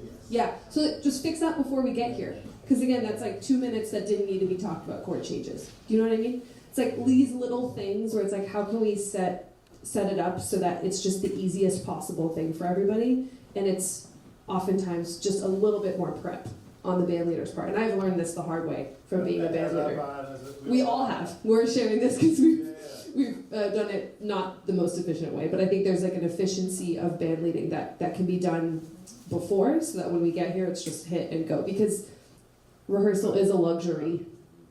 So just to put that in perspective. And me conducting a rehearsal, the boss was in my ear saying, hey, we gotta move this along. We had to get through it. So we had no choice but to, and that's where anticipating that is always gonna be a boss on somebody's, talking about, so think ahead. Because time is money. Absolutely. Good. I've worked with some band leaders like that worked in my band. Pablo Vasquez, for example, I've recorded with him for almost 20 years. I've done like 5 or 6 of his albums, and I had him on a gig of mine. I've had him a few times, and he said, I must have this music, taped together. I want my part looking like this, and I sent him, no, Al, you gotta, and he sat down with me on the phone and showed me how to format my music better is Oh, bass. cool. Yeah, which I got a great lesson, but he said, I'm not showing up to your rehearsal if it doesn't look this good. And so he extended that, and so that's the thing, sometimes you might call people, and if your charts aren't clean, they're like, nope, I'm not doing that again. Wow, you know? Well, and this is one of the reasons why I, in all the correspondence with you winners, was, what did I say? Come prepared, have your, I printed your charts for you of sorts to try to help make it easier on you, and also to make sure that the music was here, because that's just my little control freak thing that had to happen, that the music had to be here. But, you know, for you singers, what did I say? I said, choose music that you know and you know well, and that doesn't require a lot of heartache to your band, because for all the reasons we aforementioned. So that's just something you'll live and learn with. You know, the other thing is, when you don't have a lot of rehearsal time, pick songs you know well, because if you don't know them well, it will hurt you, not them. I mean, the band would know it. But I do want to congratulate the two singers for rethinking my urgence of using the rest of the cats in the room, because why would you want to miss an opportunity? You've talked about opportunity. Esther's talked about opportunity. You've talked about opportunity. You know opportunity. You know, and especially for the women in the room, because we are treated like second-class citizens often. Why would you miss an opportunity? Never, ever, ever miss an opportunity. Now, you don't have to be in somebody's face about an opportunity, but ready to, what did you just say? Not block the blessing? Don't block the blessing. Don't block the Don't blessing. block the blessing. That's great. Don't block the blessing. And, you know, it's not a mistake to me that there are fierce, fabulous women in this room. I love to surround myself with fierce, fabulous females, and there are wonderful ones in this business, but we do sort of have to stick together at times, because we're a minority in this business. We could talk about that for a while, but we won't. But anyway, we're coming towards the end, so I want to give you winners the chance to make, well, I do have one question for you. So Kaylee is a new mom, and yes, in a family of 2 full-time musicians. Do I have that correct? Which my head just exploded saying that. A new mother in a family of 2 full-time musicians. Boom.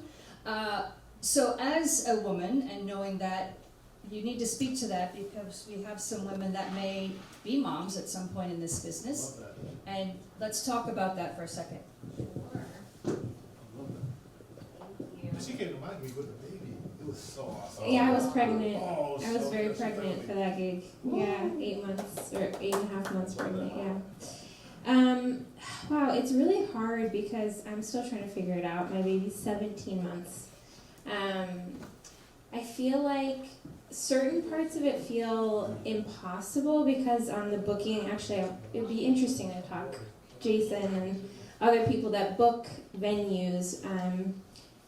I came out with an album, and I'm thinking about touring that, and there's some things about that feel impossible, you know, like being a woman in jazz with a child. Oftentimes touring men, you know, go on tour and leave their kid at home, and women do that too, but I think there are parts of it that feel like, okay, if you want to bring your kid, the pay needs to be better, you need to bring childcare help, like logistics, I guess I'll say, logistics of being a performing and touring woman in jazz feel kind of impossible. And I'm just being honest, I'm actually teaching a music business course right now at Jersey City University, and some of the students asked me a few weeks ago, what are you planning with your own project? And I've always hustled. That's like kind of been my thing, actually, for past 10, 15 years. I've come out with albums and booked tours myself. Jason helped me out with my first West Coast tour. I did a gig at Fillmore Jazz Festival, I don't know if you remember that. And I've done everything myself. I put out my first album on my own record label, and I hustled up all these gigs and flew my band out, and we all made money and, booked educational things with local colleges. And I've really figured out how to hustle. I know how to hustle, but then with a kid, it's different because it needs to be a higher level of hustling. You know what I mean? And also, time is money, but that means something totally different when you have a child, because I need to, if I'm going to be away from my child, I also want to make money. You know, it's like you do a 2-week tour and I send my kid somewhere to be watched by a grandparent, and then at the end I'm like, okay, I missed you for 2 weeks and I lost like $2,000, but you know what I mean? It's like that is not a reality anymore. So I don't know what the answer to that is as far as touring, but I will say that it is possible to be an artist and to have a child. And me and my husband bought a home. We have a home that we purchased, and we're both freelancing musicians. We have a child. We find a way to do it, and it is possible. But as far as, you know, being a performing touring musician, I think we need more support. You know, even just childcare costs are so expensive. Like rehearsing, forget about rehearsing. That's not even like kind of in the books. You have to be very. We were talking about it. You know, practicing becomes harder to do, and so I think being able to do all that stuff before you have a kid, unfortunately, I think is really helpful. That at this point, when you have a child, you're able to do things quickly, kind of shed in the car or, you know, on the road. I don't know. Everybody has obstacles behind their story of how they're coming to the gig and stuff. But I think, it's possible. Hard. Have you talked to Ingrid Jensen or Bria Skomberg? I have talked to Bria, yes. She'll tell you the same story. I have talked to Bria, and I've talked to Roxy Koss, is a really good friend of mine. I play in her band, and it's hard. I don't know, but Bria does tour without her kid, and her partner is not a musician, so that's a. I haven't talked to Ingrid, no. But I do think I love having conversations like this, and I think it's very, very important, because I remember when I was young, I always wanted to have a family. I remember being, you know, middle school and being like, wow, could I imagine? You have to choose in this business to be a performer or to be a mother. Men don't choose to have to be between one, so you shouldn't have to choose. Yeah. And I think people do it different ways. I think it was hard for me to imagine before having a kid. The idea of going on tour and leaving my kid at home felt like, yeah, that makes sense. Now having a kid, the idea of that feels different, you know. Especially I was breastfeeding the whole first year, so I'm not leaving my kid. You cannot do that. How do you explain to venues and presenters, which, by the way, I did. I subbed on Broadway. I had to negotiate with them space for me to breastfeed. Every 3 hours, I had to tell them, okay, these are the terms that I need for, I did a teaching thing with Open Studio. I made a video course for them. I brought my child with me. I had to have breaks every 3 hours to do that. These are conversations that I've been having with presenters. So I think it's good. It's a good dialogue. It's new. I think they don't know what to do with it. But, you know, if you are confident enough and you tell them what the terms are, you can make it happen. But I think I'm confident, thankfully, at this point in my career to be able to do that. But I think a lot of women might not be. And so I can see it it's complicated. It's not normal. Feels very abnormal. Have the people you're contracting with been receptive to those terms? Have they worked with you? Some of them, yes. I think it costs them more money. So it's like, are you worth more money? And that's actually a conversation I had with Roxy, which is interesting. Like, if your overhead is more expensive, how do you negotiate that into the contract terms? Can you tell a presenter, it becomes their problem. Okay, if you want me, it's going to cost $1,000 more because I need another plane ticket, I need another hotel room, I need it. So I think the way to do it is just that your hourly rate becomes higher or your fee is higher, which is fine, but not everybody wants to pay a higher fee for you when they're like, oh, but you I could get for this lower fee.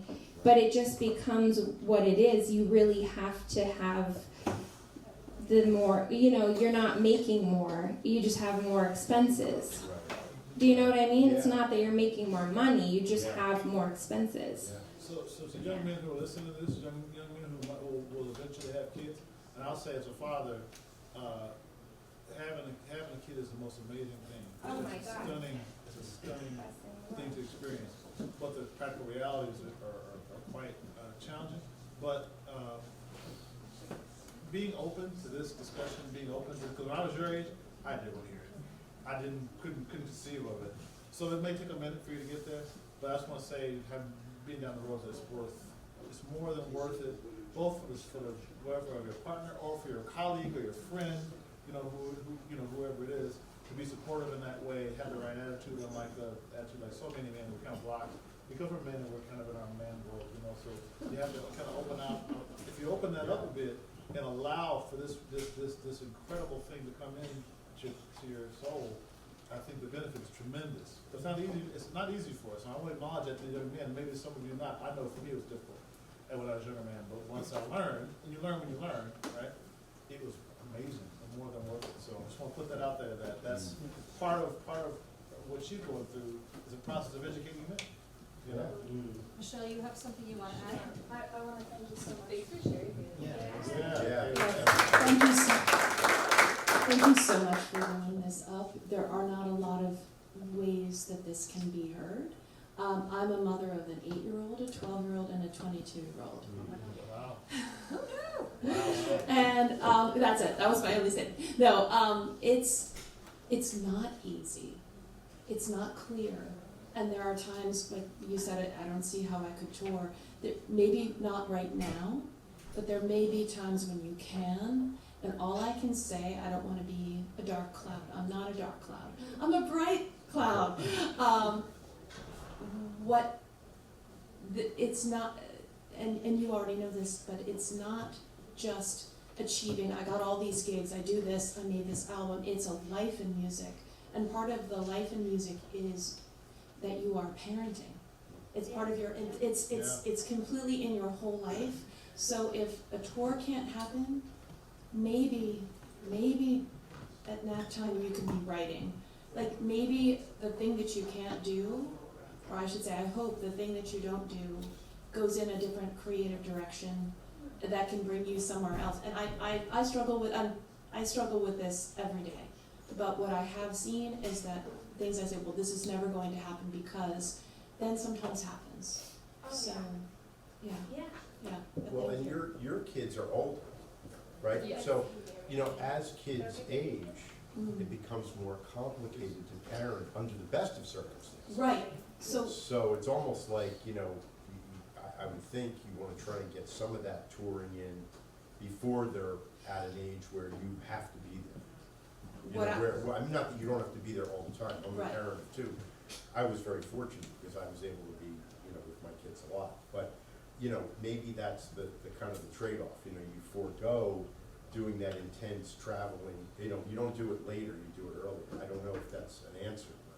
But I do know that as kids get older, your problems multiply and they need more of your attention and your presence. Well, Jason's the father of triplets. God So bless him. maybe we should ask I don't know him. if I could do that. Talk about How old are multiplying. they, Jason?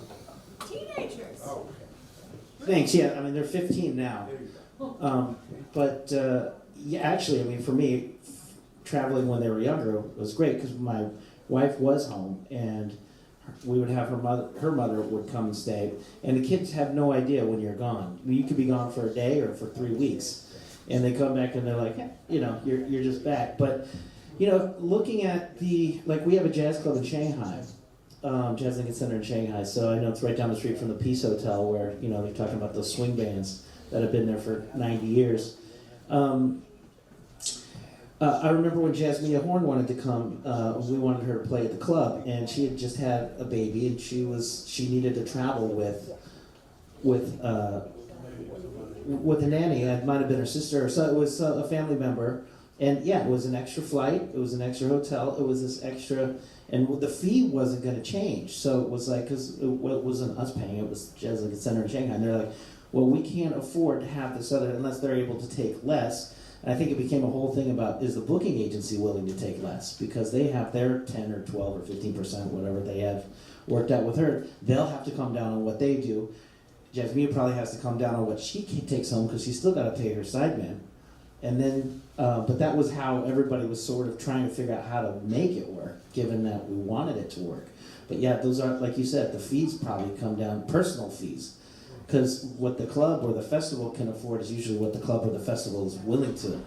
They've got their own P&L of how many tickets they need to sell at this price and for this many dates and how many seats they got to fill. And you've got your costs of all your expenses. And so, yeah, it's a challenge. I was just thinking while you were talking about that, is there a way to do a GoFundMe, on the road fund, where you've got now, you raise 10 grand and that helps, people who care about you and care about you touring. Maybe there's a way to like have people feel like they're part of like a booster club. Yeah, something like that, where it helps you get out there. It's like it does, so it's not affecting. I'm just throwing ideas out there. The Grammys, NARIS has music airs. Yeah. So, whether it's the musicians' unions or the Jazz Foundation or another organization, maybe it's a combination of those. To bring that attention to the Yeah, I think it's a great. that there could be a fund that people would want to donate to. Right, I would donate to that. I would too, for sure. I mean, those were parents, we get it. Yeah. We can do it, we can. Right, exactly. What if we just had health insurance? There you go. Right. I mean, I think it's interesting that this conversation comes up about like these other organizations outside, but essentially it's like, yeah, okay, I volunteered to chip something in a pot to help something with someone else out. It's like, to me, it just feels like if everybody just said that's just part of our governance, and it would be a lot easier. It would be helpful. One of the things I find really powerful is that I'm hearing Kaylee speak, and it's like, if you don't ask, you won't receive. And I think that's incredible, just the fact that you do that. And I think that as a person that doesn't have children, because I'm the kid.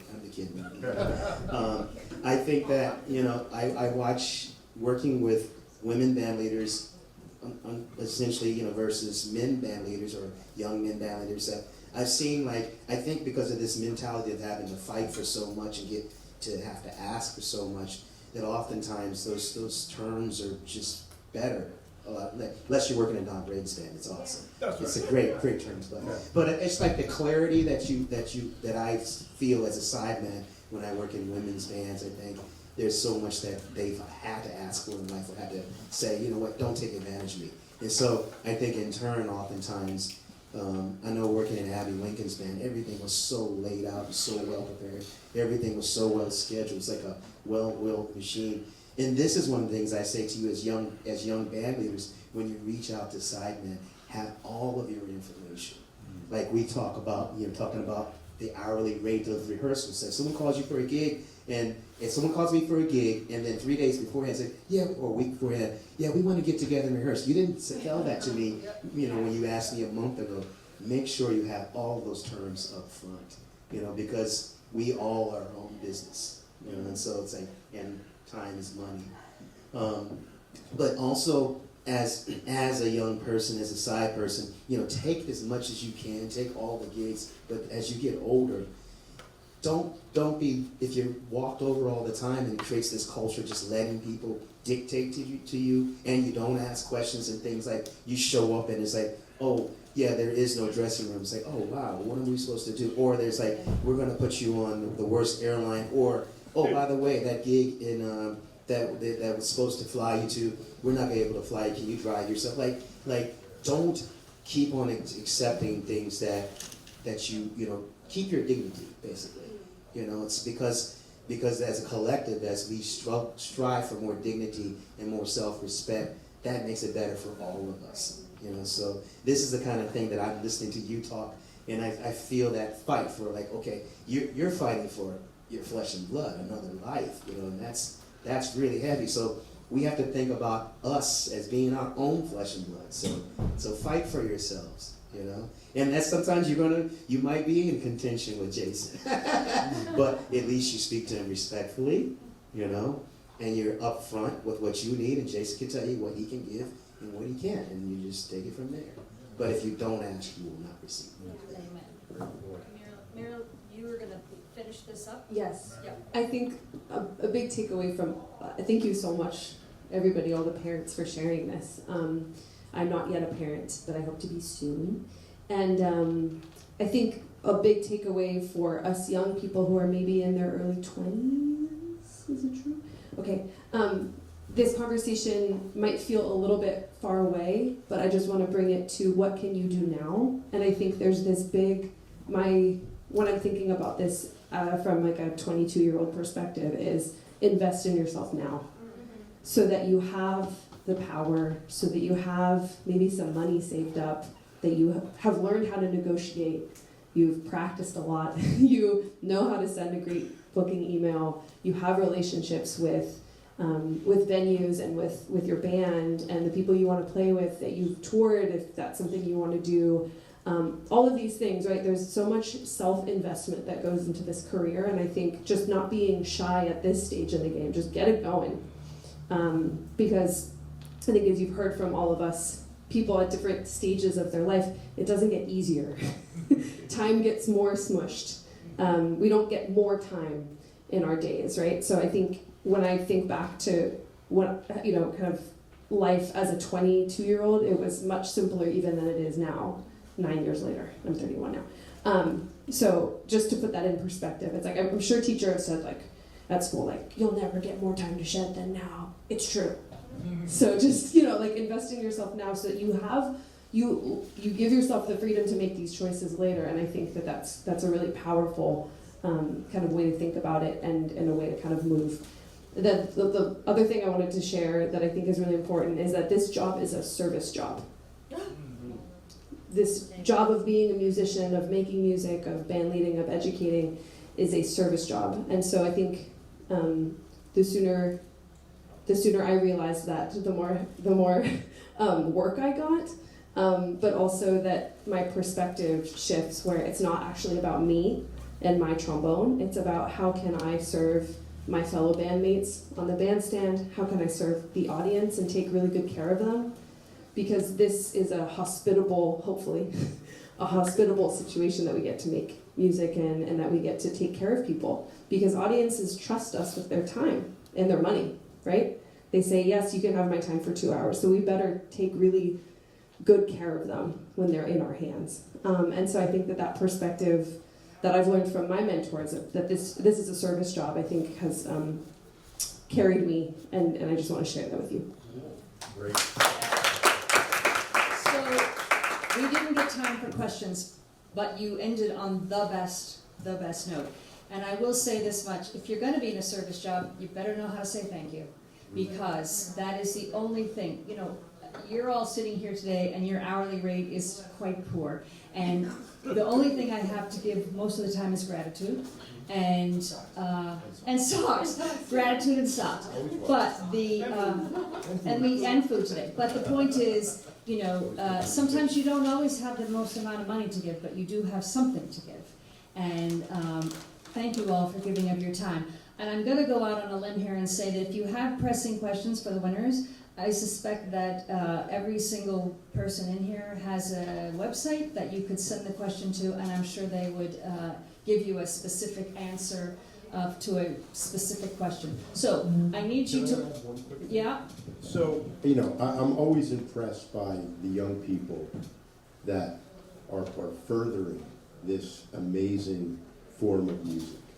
And, there was a point in jazz, and Don will remember this, and certainly Jason, where things were, and Alvester, where it was kind of, it was lean. The record companies weren't investing in jazz, people weren't able to sell jazz. It was harder to sell, tickets in a jazz club. The point for me is that, I have a bit of a forum with my radio show, which is focused on the standards, but I cover all genres. And I talked to Muriel earlier. I would love to have you guys on the show. It's broadcast out of KSDS, which is the jazz station in San Diego. My show is going to be syndicated to all the public radio stations across the country at some point in the near future. And I'm thinking, what can I do? Well, I could create, a spotlight for emerging jazz artists, right? And say, come on my show. Let's play your new album. Let's play some cuts. Let's talk about your inspiration, your influence. And I'm happy to do that. So, anyone here especially, I mean, gosh, Don, Jason, Alvester. I mean, I want you on my show, just and Ted, to talk and just, yeah, we'll talk about all this. So just make sure I get all your info, because I really would like to do that, and in the new year, kind of highlight and spotlight your talents. So if that is an opportunity that you don't want to miss, I don't know what is.